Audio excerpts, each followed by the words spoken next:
Everyone, welcome to the Elite Real Estate Podcast. I'm your host, Sam Popple, along with my co-host, William McClellan. How's it going, Will?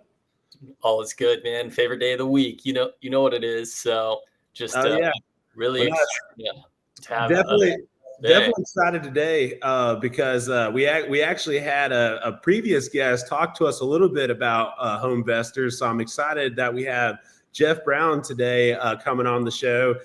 He is an 8-year he's been a Home Investors franchisee for the past 8 years. It's a family company with him and his brother. They were previously in the coin and jewelry business, and then also went from that to a roofing and construction background. But now as Home Investors franchisees, they're currently holding over 20 homes. They offload about 50 a year as far as flips and sales. So, I mean, they're definitely doing massive volume, and I can't wait to hear how they're doing it. So without further ado, welcome Jeoff to the show. Hey, howdy guys. It's good to see you and finally good to meet you, Will, there. I've been a long time follower here. Yeah. Well, thanks so much for that, man. We're really excited to have you on the show and for you to tell a little bit and drop some knowledge outside of Home Investors, just you as yourself, and letting the audience get to know you a little bit. So we'll kick it off if you're ready. I'm excited too because I've been to a couple of meetups where I've seen Jeoff there, and every time he's talking, I'm trying to listen just because he sounds like such a smart guy.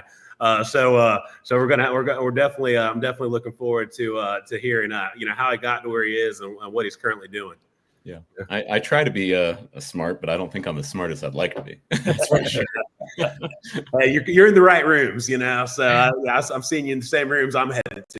So there's some good people in there for sure. So Jeoff, tell us a little bit about life before real estate. I know Sam kind of dropped a little knowledge about you being in home building and roofing and things like that, but tell us a little bit about maybe your childhood, college, how you grew up, where you grew up, and kind of your journey to Jeoff Brown today. Yeah.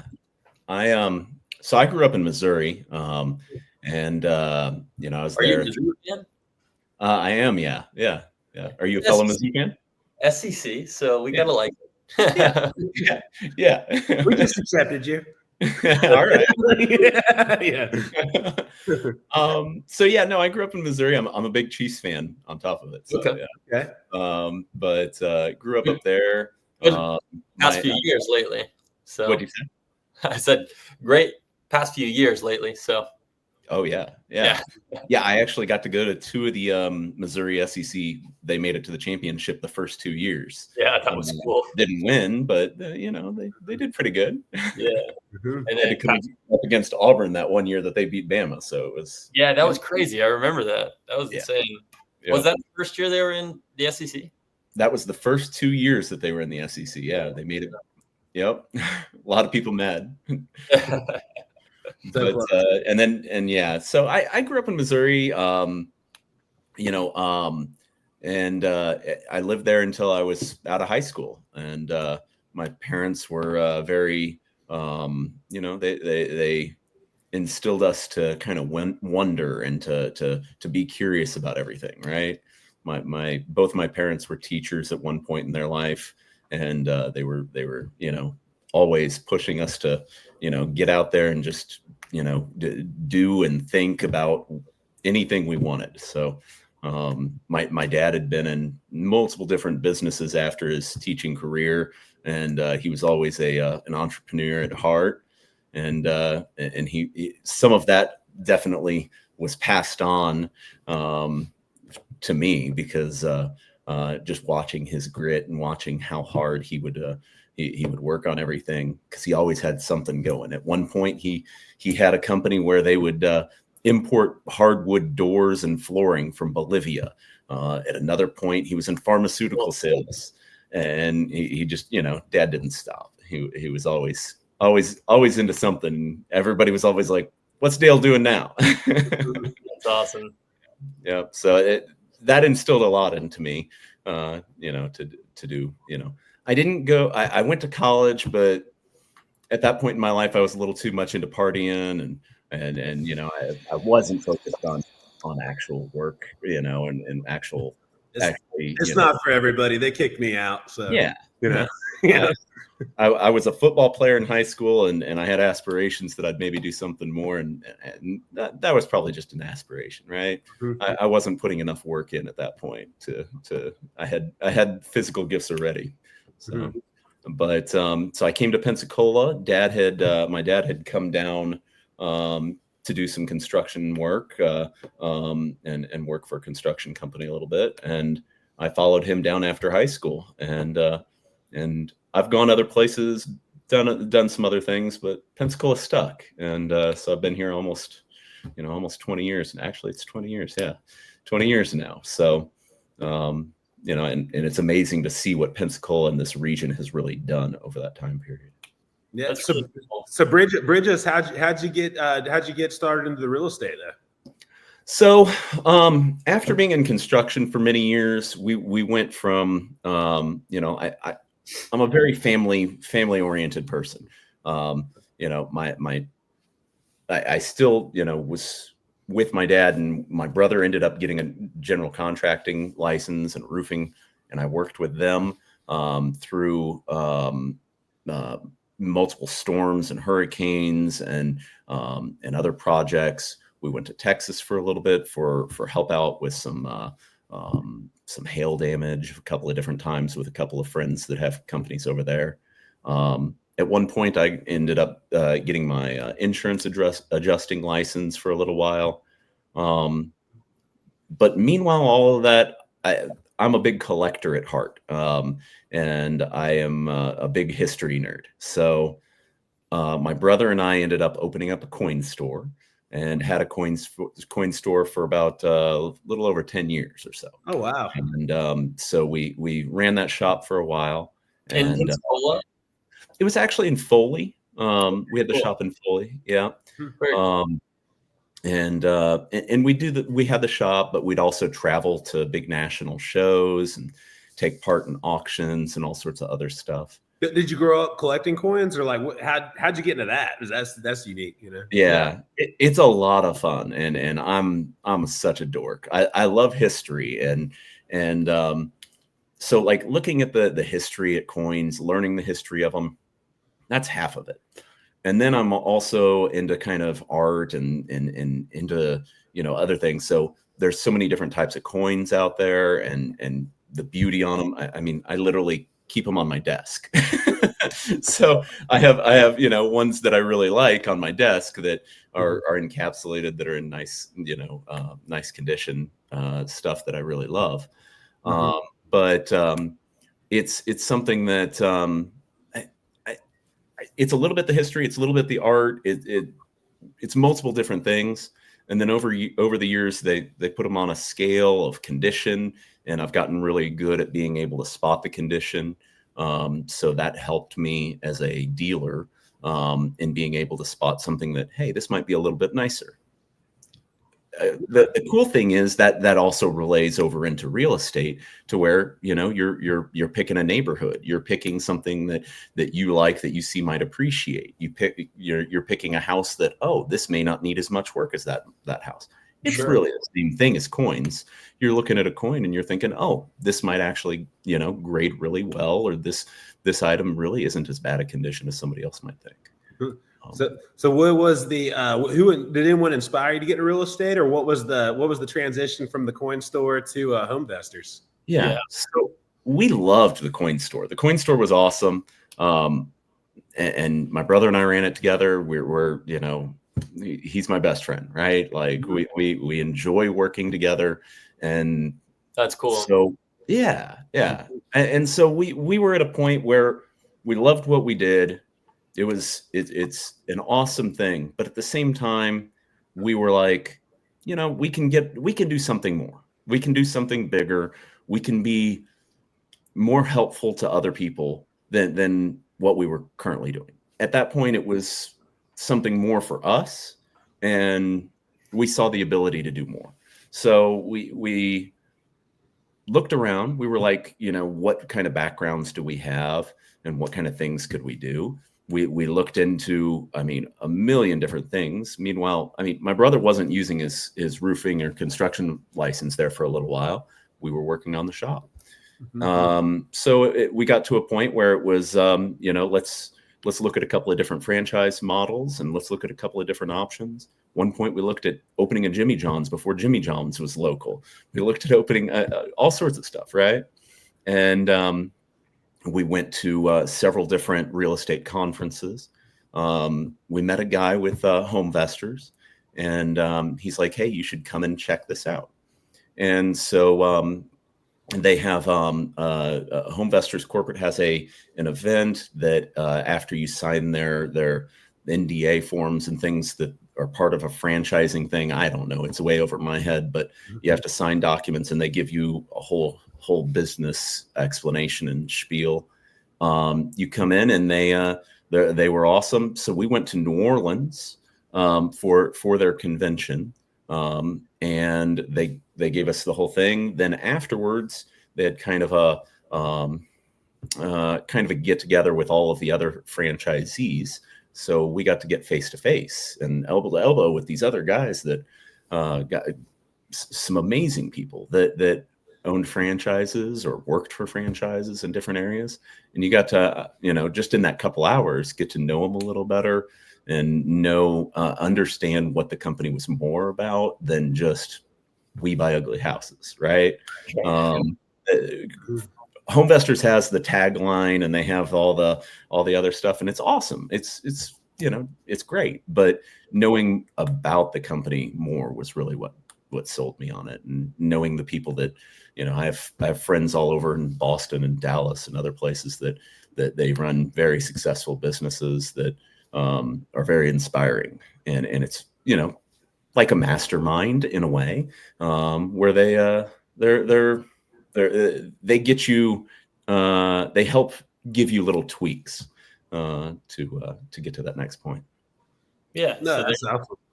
A great facilitators in that regard. So we've had a previous guest that was also a Homevestors franchisee. Now, how many other franchises are in the local area, and how have you felt that this has helped or hindered the business for you and your brother? Yeah. I think you guys had Mike Hamby on. Great guy. I love Mike. He's awesome. So he came to Pensacola. We'd been here for a little while. The amount of franchisees changes because sometimes people move their franchise from one area to another. Sure.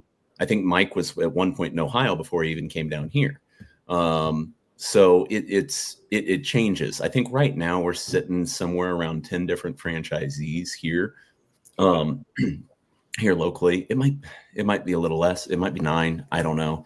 But it varies, and it's great. It's a lot of people when you're kind of on the outside looking in, you look at it and it's like, but I want that area. I don't want anybody else in that area. Well, that's like the little tiny pea in the back of your brain thinking, like I was that way before. I was absolutely that way. I want to be the only fish in the pond. Yeah. I'm not with Homevestors. Am I the only one in the pond? No. And the way that they do it and the way that they help the area, we are not competitive against each other. Sure. And that's what's beautiful. It's a team atmosphere. It's not a adversarial atmosphere that would be an issue. And we truly work together on multiple different things. Everything, from just, our charity items to our deal flows to everything. So it's beautiful. It works really well. And it's a good group of people.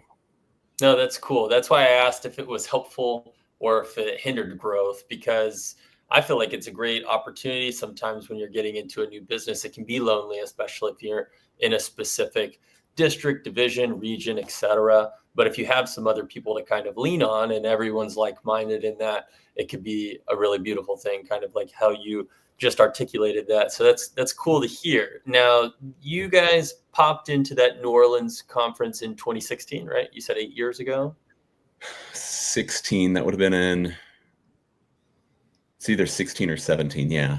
Yeah. Okay. Cool. So in that time frame, tell us a little bit about Jeoff today and what your career is looking like with home investors, and what your investments are looking at this year, and kind of, just where your brother and you are growing the business, and kind of the trajectory of how you've seen this kind of ebb and flow throughout the last 8 years. Yeah. So we got in at a pretty cool point. Like, real estate was different before, COVID, which is almost 5 years ago, right? Right. But it was very different. The hike in inflation, the hike in home values, the hike in everything. And I mean, even during COVID, I remember people, dropping not advertising, but lenders were just dropping left and right. People, we picked up several deals because people had lost their funding, and our closing agents would call us and they'd say, "Hey, we have somebody that lost out on a deal and they're sitting here waiting and trying to, figure out what to do because they were expecting to sell their house." So it's one of those things that when I started, I didn't know. You don't know what you don't know. It's truly that adage. And our first year wasn't very good. We had, honestly, a pretty poor first year. We didn't listen to our corporate talk. It gives you a whole teaching and whole training. You go for a while and they go through all sorts of stuff. They're very, very detailed on it. And we followed it, but there were other tweaks that we had to figure out. My brother and I, who I said, we get along, we're partners, we're friends, we're, everything. And we would go on appointments together.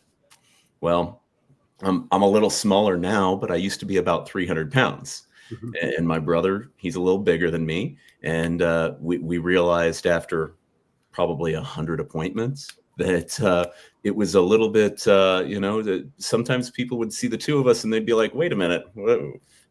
I have a big smile, but that's not that. Sometimes that for some people, it can put them off, and they're not sure about us. So, our arc was kind of crazy. That first year, we really didn't buy almost anything, and so, but we went all in. We had closed the coin business, and we said, let's go for it. We got one deal our first year, so it was truly ugly, and we spent a lot of money for that one deal. If you look at our taxes that year, we lost money without a doubt. And in that second year, it was very different and beyond. We brought in a full-time project manager to manage the entire exit side of the business. I managed the office, and our business structure really changed there in that kind of arc between the few. We had all these great tools. We had all these great trainings. We just sometimes goals without processes, they just don't work. And so for us, that's what we needed. We needed better processes, and we needed to kind of figure that out. And so we went from, in that in between, we brought in that project manager. Well, that project manager was a longtime friend who had a big interest in doing it and joining us on the journey and the excitement of everything. And so he came down, and at the time, my brother and I were living together. And guess what? I had to give up my bed. I slept on the couch in the second year there while he took my bed because we wanted him there so much. So we worked it out.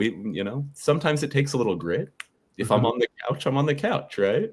And so it was a very, very big arc between year one, year two, and then where we are today, which, like you had said, we've got 20 different rehabs roughly going right now. Wow. And they're in various stages. Some of the homes are on market. Some of the homes are, I think one is closing tomorrow. And then some of them are fresh in the beginning of their rehab status. So we try to, you try to stagger it as much as you can, but you really can't. It's when a deal comes, We bought 14 doors earlier this year in one closing. So wow, that's awesome. Yeah. It was a lot of fun, but it's a lot of headache. Right. What are some of the benefits that Homevestors provides to you guys? Like, do they offer you any like kind of lending benefits or connections with that, or what was some of that? Yeah. So corporate has, and it's changed over the last few years a little bit, but they're really making it better.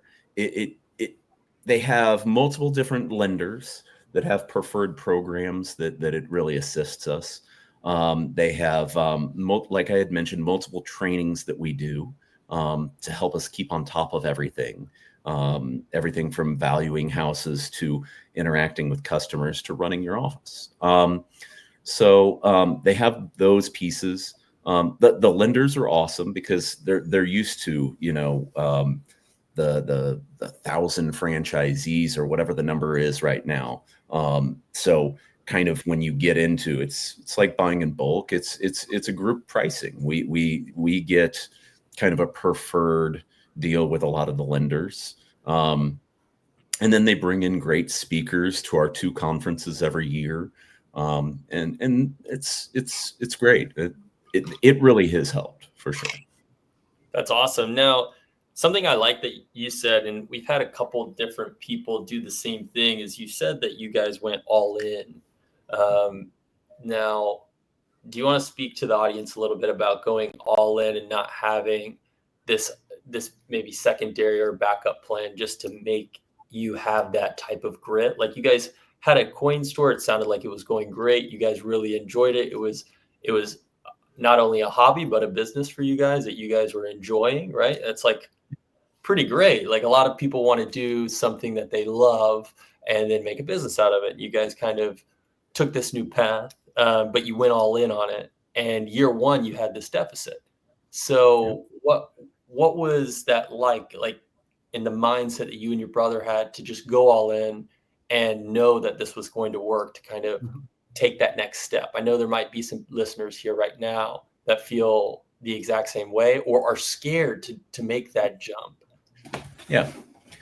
I don't know if I would have done it quite the way I did. I would have gone all in, but I probably would have started my investing journey a little bit different and picked up a rental or 2 to have that extra. Sure. Going all in is huge and important. If you plan to spend that time, if you plan if you're okay with it being the vast majority of your life. I'm a single guy. I don't have children. I am just me, right? I don't have the responsibilities that some people have. Now, that doesn't mean they can't do it. I know a lot of amazing people that do, and they blow me away. But for me, the going all in was the right thing.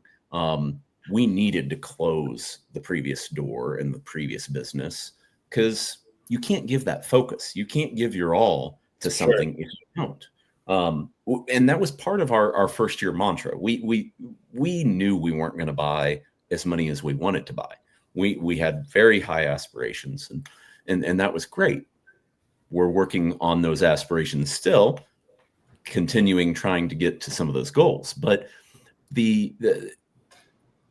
we basically took every lead, and we would go to the house no matter what. We would go to every appointment that we could. We would, knock doors, everything, kiss babies.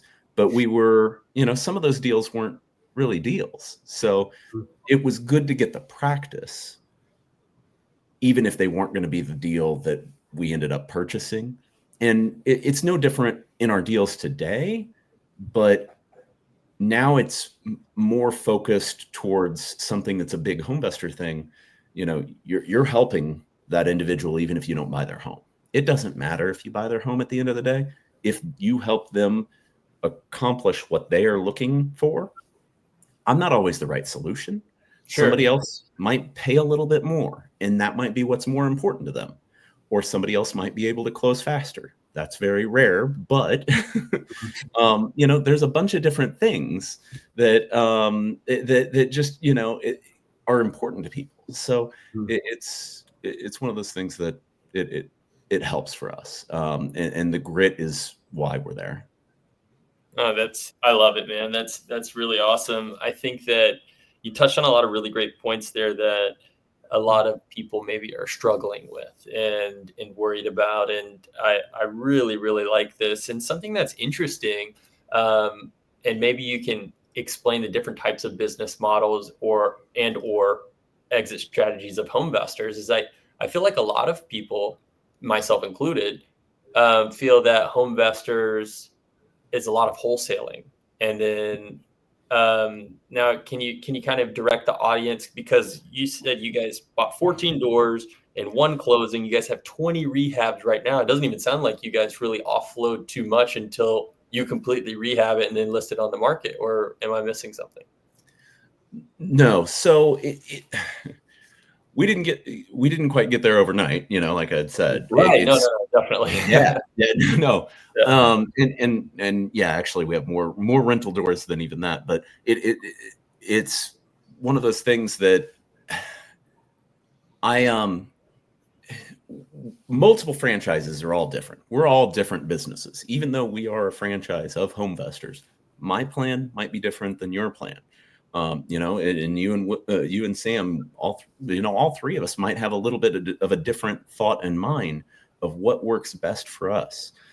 There are franchises that do a lot of wholesaling. We wholesale very little. Personally, I'm not a sales guy. I'm not a buying. You know, I don't enjoy. That's why my brother is the guy that goes out and speaks with the homeowner. I'm not that guy. I don't do any of that because I'm not always the most comfortable sitting in the living room and sitting and talking to people. And it's the same exact way with how other people run their franchises. So some people assign a lot of things or wholesale things or do different things. We rehab. We rehab the majority of our stuff. Here in Florida, it makes sense. Especially, you know, having simple access to general contractors and things like that. And so for us, it's helpful. Oh yeah. In Florida, you guys know it's a pain. Yeah, you know, there's a lot of codes and a lot of things you have to follow, and you don't want to do them wrong, because especially if somebody's living in a house, you don't want to give that future person a problem. You want to do we truly are, you know, a golden rule kind of group. We want to make sure that future homeowner is happier than you know they would have been anywhere else. So about how many do you guys you know, sell a year versus how many do you guys that keep in the portfolio every year? Is there like do you have a number of how many rentals you want to keep or sell, or we don't make that number? It really varies. Look at it and see what works. Some years there was one year that it was probably about 50% we kept. Wow. Nice. Yeah. And it worked out all right. But some years, I think this year has been lower. I think this year we've only probably kept, I don't know, maybe 5, somewhere in there, 6. I haven't looked at that stat, but. And you're on track for how many this year? I think we're close to 50. Close to 50. Wow. So okay. I don't know. I don't. This year. What'd you say? So just 10% this year, and that's a pretty big fluctuation from previous years being 50%. But well, that's great. How many total rentals did you guys kept like in the whole 8 years? It constantly changes. So we just bought a couple of rentals about 4 months ago, and then we've resold them since. So we bought them. The landlord was having issues, so we jump. It's constantly changing. So is everything for sale for you guys? I for mean, the right number. Yeah. Mhm. Yeah. In a lot of ways, we would sell, pretty much everything. Okay. There's, I'm not, none of them are my childhood home. None of them are, we put a lot of love into them. We've got a couple here in Pensacola that we've really put some love into that I absolutely love, but I would sell them, market timing and, there are a bunch of factors that would matter, but we have a couple of really cool. I'm a sucker and I like historic stuff, and that's the worst thing to do when you're in investing because it Man, it can expensive. cost you a lot of money. Yeah. We bought one in the if you know the Belmont de Villiers area. That's down near Blue Dot Restaurant in Pensacola, and it's about 100 years old, and we had to gut it completely. And so it's a cool little shell, and we just we're in the process of getting it rebuilt, and Cool. that's probably where I'll move next. But So that's it's your house. That's very cool. yeah. Nice. But I love it too much, so may I sell it? A little extra money. No, I was curious because you hear there's so many different strategies, and there's people that are constantly flipping. That's all they do, just to generate cash flow. And then you have people that invest for the long hold. I'm probably more of a diamond hands guy. I don't like to sell anything, So, yeah. So I was definitely just kind of curious, how you guys did it because it sounds like you guys hold a rental portfolio, but it kind of sounds like you guys keep it revolving a little bit, so keep a number of rentals, but the rentals you have today might not be the same ones you have next year. Yeah. And that's truly how it kind of is for us. I think I brought that over from my history in coins and collectibles, because you see something and it's like, oh, this is really cool, but you're not keeping it forever. You're a temporary custodian, even that 100-year-old house that's been in 6 different people's hands. I might live there for a few years, but I'll move on. Maybe I'll live at the beach with you guys. Who knows? I like that. Let's make that happen in the next few years. Exactly. Can I bother you for a question? And it's okay if you don't want to answer it, but do you guys also, since you guys have a contracting business, are you guys only doing work for your own business, or do you also help other investors with their contracting and contracting things out? And you can answer it either way. And if you do, definitely let all the listeners know how to contact you and everything, because it's a great little plug there. But then also, guys, they're doing volume and they've been in this for a long time, a number of years. So I'll let you answer it. No, yeah, absolutely. So I have digressed, and I am less involved in the construction side. My brother focuses on that side, the majority. We've had so Stackhouse Construction is the company's name, and the company we do roofing and windows for the public. We don't do kitchen or bathroom or other remodels. Our crews stay very busy with our projects, but we do windows and windows and roofing for other people quite regularly. And we're pretty investor friendly, which makes a lot of people happy, and so that's really cool. And it kind of makes sense to just to focus on those niches, because it's like, I mean, those are 2 updates most people need, but they're probably overall, like, they're not cheap, but they're also not overly complicated compared to like a shower and kitchen installs and things like that, moving plumbing around and whatnot. So I definitely like that. That's definitely streamlined and a good focus point. And there's something that generally, especially if you're a rehabber or a flipper, you really should have both of those items permitted. If you're a guy that's going to just try to do it himself, you're probably better off calling out somebody who's actually going to get it permitted, put in the appropriate stuff.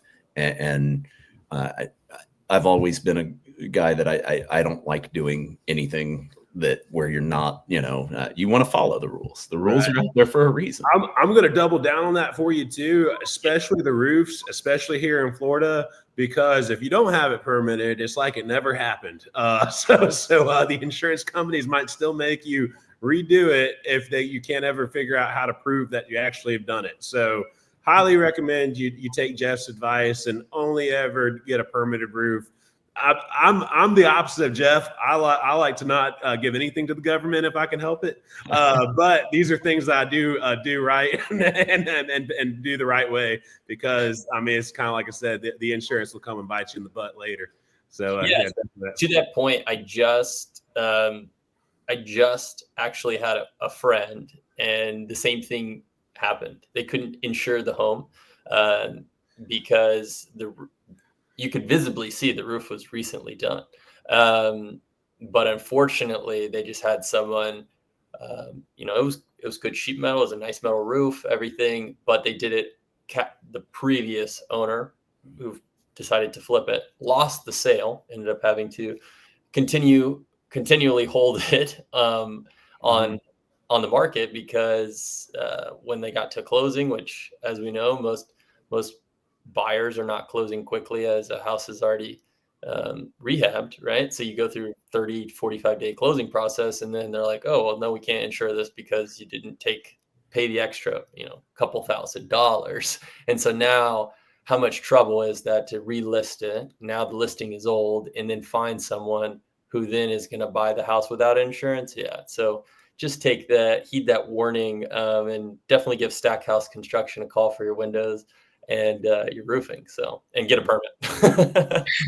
Yeah, well, and it's double-edged, because I'm totally with you, Sam. I don't want to, I don't want to do things I don't have to do, but it's one of those things. We have so many out-of-towners and out-of-staters that come and do roofs, and maybe they don't even know what they're doing, and so you want somebody that you can actually, if they're actually not doing it right. No, you definitely want that license in Florida. And I mean, I'll even add on more that, Florida has some of the highest construction standards, in the country, which means in the whole world. So, you really want, your person, if you're doing anything here in Florida, you want a Florida licensed contractor, because, you can be in a lot of trouble if not. I mean, worst, probably the best case is you just have trouble with insurance. Your worst case is your house blows away. So, that would be bad. Yeah. So what's the next 12 months look like for you guys? Oh boy. We're gonna keep pushing, the way we do. So I kind of mentioned we have 2 franchises with Homevestors. And so one of the territories, it kind of covers all of the lower Alabama and the Pensacola region. The other territory covers the Dustin and Fort Walton area. So we really go a long ways. We'll do stuff in Grand Bay, Alabama, all the way down there, and we'll do stuff all the way, out in Sandestin. If we could find a deal out there, right? Not many deals down in South Walton. No. And we're the, Homevestors, we're the We Buy Ugly Houses people. So Sandestin's even more so not as much our market. Right. I love it out there. We see stuff occasionally, but it's not quite the same. Right. So we're gonna keep pushing. We're gonna be doing more next year. Our team is continually growing. We have a pretty good team, and having the team that we have, it helps us move from project to project and to keep pushing further. So we'll be hiring a couple more people this year. We're always looking for project managers. I was about to ask you what kind of positions are you guys hiring for? Yeah, we'll be hiring some more project managers, and we'll be hiring a little more office personnel this year as well. Both of those things are on the way. What is it all that you guys, I mean, obviously, there's a lot of acquisition paperwork and stuff, but how does like your whole office function? Like what all like happens there, to go on out? Yeah. So we're kind of weird. With both my brother and I, there's the two of us, and we're constantly communicating. We have some office personnel. We have some people that go out and do the help calls. They go out and meet with the homeowner, and some buyers, whatever term you like to use. But and then we have we have all of our construction crews that basically go from project to project. So the team is ever evolving. At one point, it was much smaller. So we've gotten to the point where our office personnel is helping my brother Tim with all the things that get to the appointment, to get him as our main buyer to go and look and meet with the homeowner. And then we have that same office personnel to help assist with everything else that comes along with running a cohesive office, and something that won't actually go haywire like so many offices can. Oh yeah, definitely. Yeah. Nice.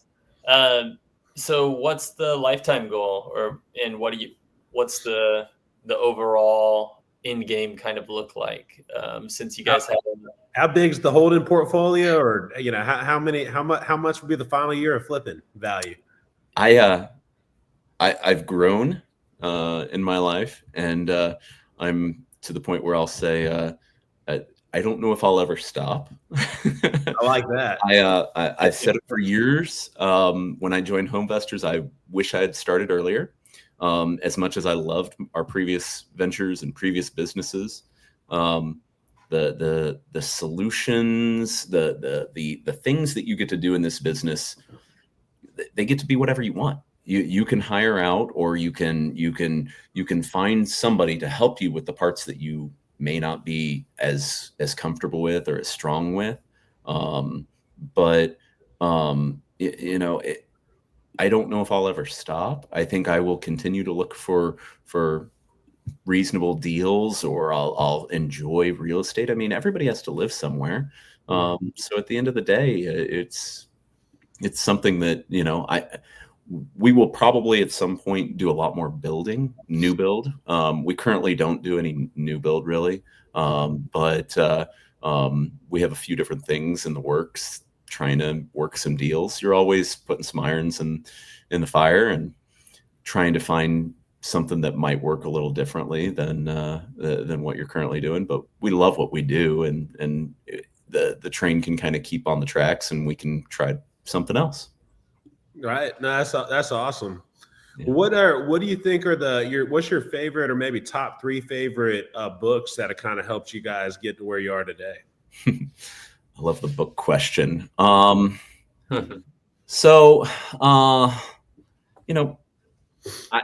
when I was younger, I was kind of a reader. I got to a point where I wasn't a reader, and then all things go in circles. Nowadays, I'm so busy, I don't really read many books. I do a lot of listening to books. Okay. Audible is, I mean, if you're a person that's on the go and busy, Audible saves you a lot of time. I still love opening a book and physically holding that paper, right? But I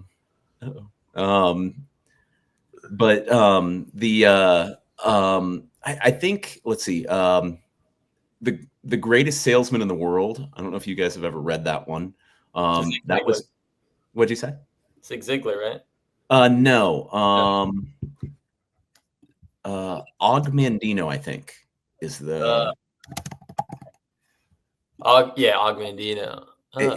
It's a great book. It's a small little book. I read it probably. I'll read this one. Yeah, it's a really small, short read, but it's kind of it's got so many different bits in it that really help you. I actually got that from one of my Homevestor mentors. He talked about the book and talked about how great of a book it is, and how much he read it, and I've kind of done the same. I read it at least once a year. It's a great little read, and doesn't take much time. The most recent books I've done were How to Make Shit Happen, I don't know if you guys know that book. No, I'm writing this down. Who's that by? That's by Sean Whalen. He's kind of a beefy, very he's Like I've seen some Instagram videos. Yeah, he's kind of a David Goggins kind of guy, Awesome. which is fine. You know, Mhm. at first I was sure, like, I'm not sure if I'm going to be able to handle this, but it's a great book, and it gives you kind of a good system to kind of follow and help improve your life. It's really kind of a self-help book. It's also a really small book. So both of those are great ones. And then I recently listened to Arnold Schwarzenegger's book, and that was a great one to listen to as well. He was Be Useful is the name of the book. Okay. And he talks about his life. He talks about his journey. You know, and it's kind of, you know, it's the same as any of us, right? Continue grinding through, continue pushing, don't give up. And then he kind of gives his life history and his stuff. He's really an incredible guy. Will and I heard him at 10X Growth Con this year, and kind of like he, you know, because of his accent, and some of his roles, you know, like you get one kind of perception of him, but he kind of, I think, plans his life out a lot more than people realize. Like I was blown away with his that he was already a millionaire before he became an actor, you know, through real estate, you know, which is, I just thought that was such a cool story, that he was successful before any of the things we actually know him to be successful for. Right. I was the same way. I was like, I don't know about this guy. Like, I know him as an actor, but I'm like, what is he really going to have to say as an actor? Exactly. But I didn't think about his bodybuilding and all the other stuff he did in life. And in the audiobook, if you listen to it on audio, it's his voice. He actually reads it, which really? At first you're like, I don't know if I can listen to that many hours. But then you get to it and it's like, oh, this is actually cool, because you hear his you know, 2 cents and his other stuff in there. So well, that's a great book. Those are 3 books that I have not read, and that I think, Sam, that's the first time that we've had. It's a first, dude, because I haven't read them either. And between you and me, we normally are at least a solid 2 out of 3, if not. I would agree, and I have them all pulled up already in an Amazon cart. Like as you're talking about them, I was typing away. So yeah, I appreciate that. Yeah. Report back. I'd love to hear what you think. And you guys, if you're asking this question regularly, you should have a spot where people can see all the book suggestions, because I'd listen to some of the books that some of your other people. That would be really cool. Well, I can tell you a couple. You know, you hear that? I love that. I love that. Because basically, all Robert Kiyosaki books are very, very popular on this show.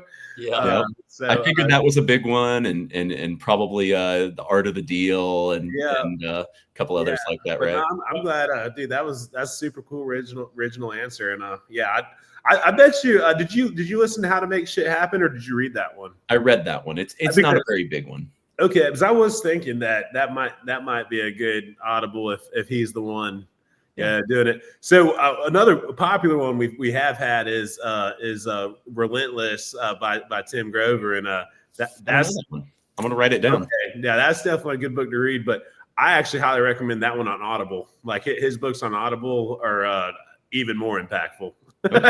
So I just wrote it down. I'm gonna look it up. And Extreme Ownership. That one seems to pop up on quite a lot of episodes as well. Yeah.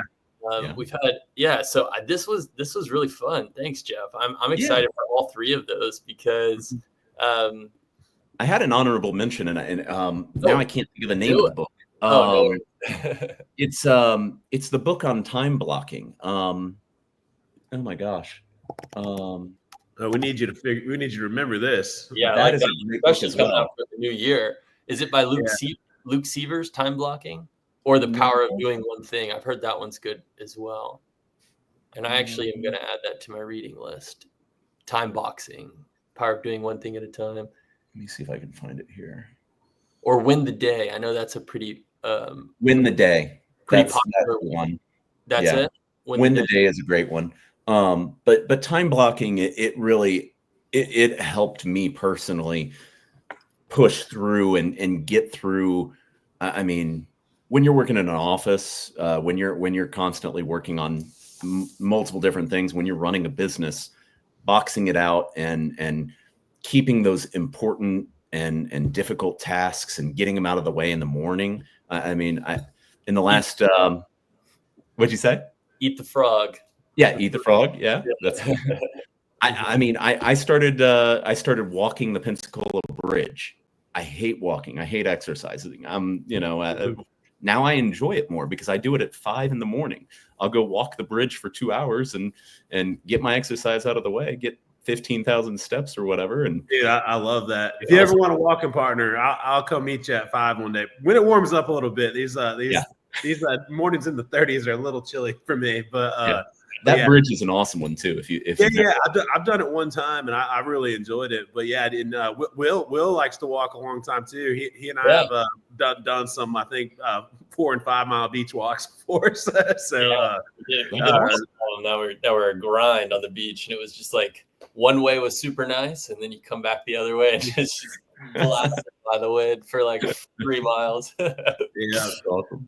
But these were definitely good. And I'm definitely gonna check out the Arnold Schwarzenegger one and how to make shit happen, because those look like great reads, and along with the time blocking. I have them all down as well. So we'll definitely report back. And thanks for that little tidbit. I think on our website we do need to. This has been a really fun question, which is kind of like how we round out the episodes. But I don't know. We went 0 for 6 or 0 for 8, honestly. So that's definitely the first time that neither Sam or myself have read. We're usually, like you said, 2 out of 3, at least 1 out of 3. So I'm really excited on this one. Mm-hmm. So awesome. I guess to round this off, and I will preface it. I heard you say that you wish you would have started earlier. So what's some advice that you would give someone starting today if they wanted to do what you do? Yeah. I think my first thing would just be start telling people your aspirations, start telling people, and find a mentor. Find somebody that can maybe assist you. And they may not be the one mentor. You can have multiple mentors, but start talking to people that have knowledge, that have that are doing the kind of things that you want to do. And if you can find people that are doing that, then you will continue growing. I love that. So that's really, yeah, absolutely. Definitely great advice. Great. This has been a really fun episode. I really appreciate your time, Jeff. This has been great. And I know, hey man, I don't know, Sam, if you checked it out, we're in the few hundreds now of views on YouTube. So I'm feeling pretty, this is great. I think this reach and people like yourself, Jeff, like hopping on here voluntarily to just help people in the community. It's been a really cool journey. I don't want to speak for Sam, but for myself, for 2024, getting to meet people like you, like-minded people, and then you can speak for me too. And then people that want to help people. Like I say, pretty much every single time we hop on this, it's like, this is my favorite time of the week.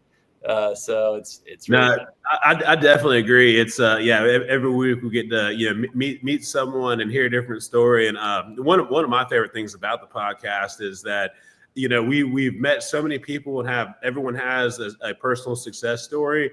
No one's had the same one. And that's one of the reasons we ask some of the questions we ask, because I had a little bit of a troubled past before I got successful. Will's always been great. He was a D1 tennis star and stuff. So so it's like, then we both came together and started, buying lots, and we're getting ready to build houses, and so it's like I said, just it's really cool to hear other people's stories and see how to be successful, man. So definitely appreciate you coming on. What's a great way for people to reach out to you if they have a deal, they want to sell you a house or something here in Okaloosa, Santa Rosa, or Walton County, or Escambia too? Yeah, Escambia. Sorry, are you guys in Baldwin County?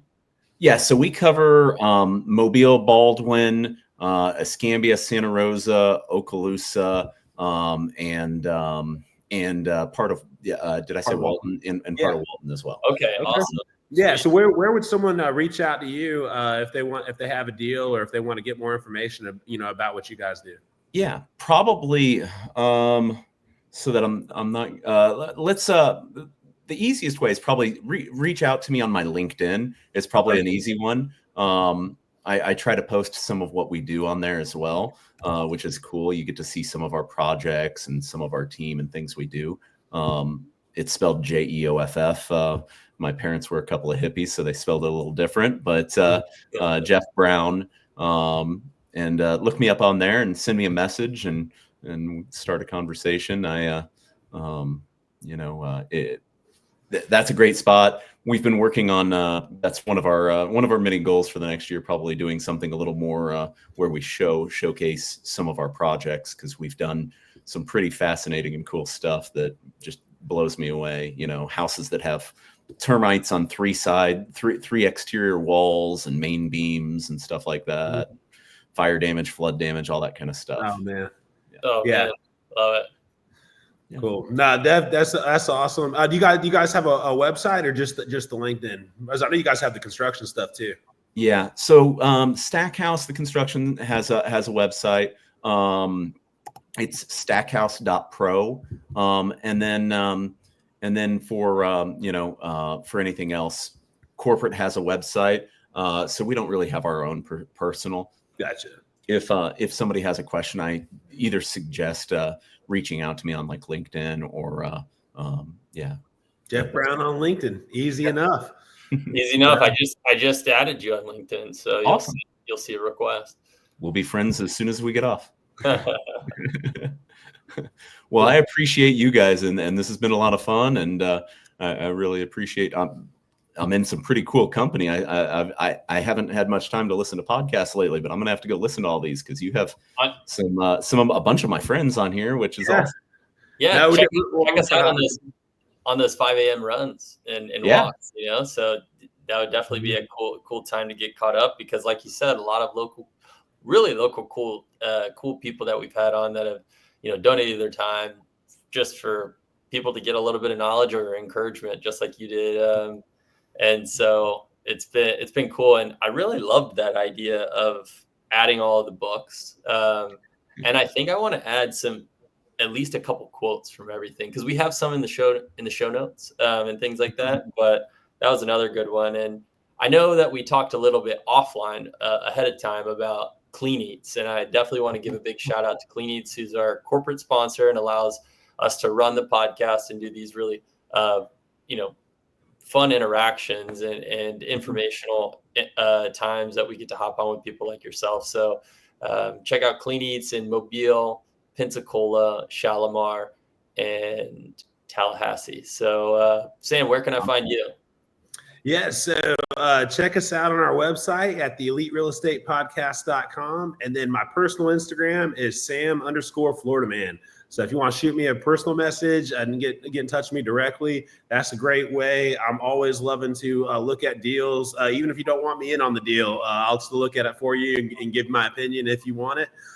If you want to bring me and Will on the deal, please shoot us a message. We're always looking to partner, as long as it's a good deal. We don't want to be in any bad deals. And then, hey, Will, where can people reach out to you?